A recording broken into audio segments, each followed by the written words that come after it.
सीतापुर से बजरंग मुनि उदासीन को 11 दिन के बाद हिरासत में ले लिया गया है। पुलिस ने 6 दिन बाद एक एफआईआर दाखिल की। आपको बता दें कि सीतापुर के शीशे वाली मस्जिद के सामने बजरंग मुनि उदासीन और उनके समर्थक जमा हुए थे 2 अप्रैल को। 2 अप्रैल को जमा होने के बाद उन्होंने मुस्लिम महिलाओं के अपहरण और उनके रेप की कॉल दी थी और हिंसा भड़काने की पूरी कोशिश की थी। ये वीडियो सोशल मीडिया पर सामने आए थे, जिसके बाद बड़े रूप से सोशल मीडिया कैंपेन हुए और धरना भी दिया गया कि बजरंग मुनि उदासीन की गिरफ्तारी हो।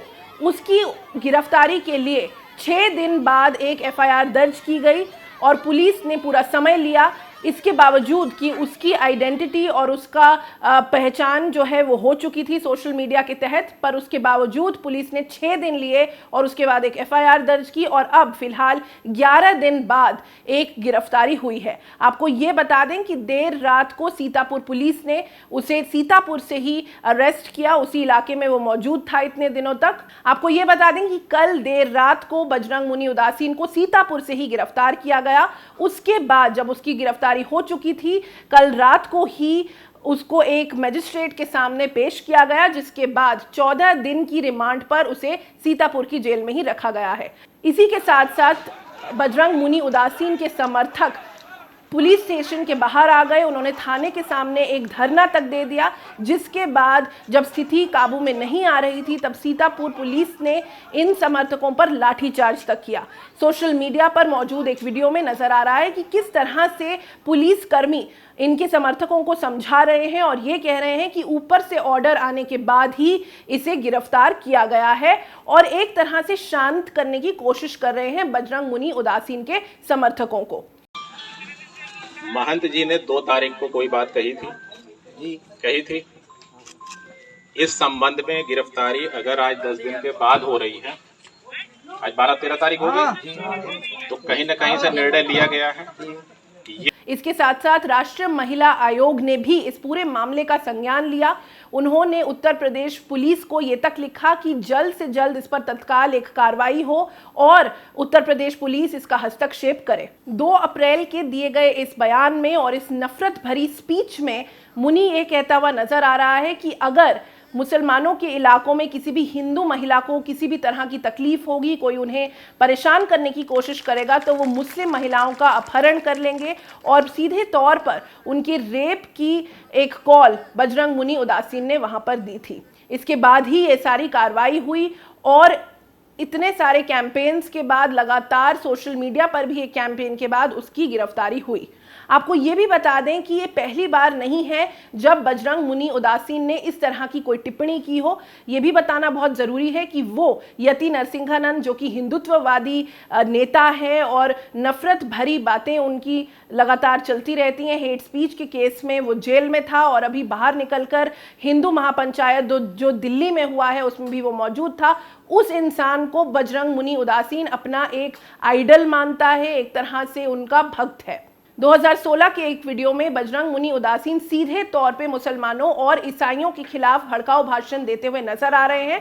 वो ये कह रहा है कि दोनों समुदाय के लोगों को सबक सिखाने की ज़रूरत है। इसके साथ साथ वो साध्वी प्रज्ञा ठाकुर और दारा सिंह, जिन्होंने उड़ीसा में ईसाई लोगों पर हमला किया, उनके नरसंहार के लिए वो रिस्पॉन्सिबल था, उस तरह के लोगों को अपना एक तरह से आइडल माना है, उनकी भक्ति वो करते हैं, ऐसा वो 2016 की एक वीडियो में कहते हुए नजर आ रहे हैं। इसी के साथ साथ 2017 की एक और वीडियो है जिसमें ना सिर्फ आम मुसलमानों के खिलाफ बल्कि मुसलमान नेताओं के खिलाफ भी वो हिंसा भड़काने की बात कर रहे हैं और अभद्र टिप्पणी करते हुए नजर आ रहे हैं। इस वीडियो में वो समाजवादी नेता आजम खान के ऊपर हमला करने की बात कर रहे हैं और उनके खिलाफ बातें करते हुए नजर आए। 2016 के ही एक और मामले में बजरंग मुनि उदासीन का एक और क्लैश सामने आया था, जहां पर मुसलमानों के साथ एक जमीन की झड़प के ऊपर वो क्लैश में और हिंसा में शामिल हुए थे, जिसके बाद काफी उस क्षेत्र में तनाव भी रहा था और उसके बाद भी उनके खिलाफ एक कंप्लेंट रजिस्टर हुई थी। तो इन सब बातों से ये सामने आता है कि ये इंसान पहली बार नहीं है कि इस तरह की टिप्पणी कर रहा हो या नफरत भरी बातें कर रहा हो या खुलेआम हिंसा भड़काने की बातें कर रहा हो। तो पिछले कुछ सालों से लगातार एक टारगेटेड अटेम्प्ट मुसलमानों के खिलाफ, अल्पसंख्यकों के खिलाफ और महिलाओं के खिलाफ ये व्यक्ति टिप्पणियां करता हुआ नजर आ रहा है, पर उसके बावजूद अभी तक इसके खिलाफ कोई ठोस कार्रवाई नहीं हुई थी।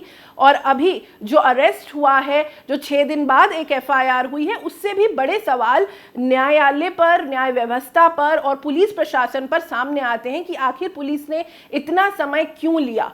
और इसके साथ साथ एक बड़ा सवाल ये भी है कि किस तरह से जो लगातार नफरत की राजनीति का माहौल देश में बना हुआ है, जो हिंदुत्ववादी नेता सड़कों पर उतर के मस्जिदों के सामने नफरत भरे और हिंसा भड़काने के बयान लगातार दे रहे हैं, तो उन पर पुलिस की, प्रशासन की और न्याय व्यवस्था की क्या स्थिति है, ये बड़े सवाल है।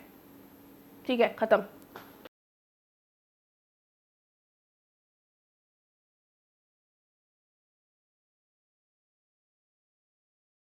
द वायर के और वीडियोस देखने के लिए सब्सक्राइब करें और बेल आइकन पर क्लिक करें। स्वतंत्र पत्रकारिता की आर्थिक मदद करने के लिए डिस्क्रिप्शन में दिए गए लिंक पर जाएं और अपनी राशि चुनें।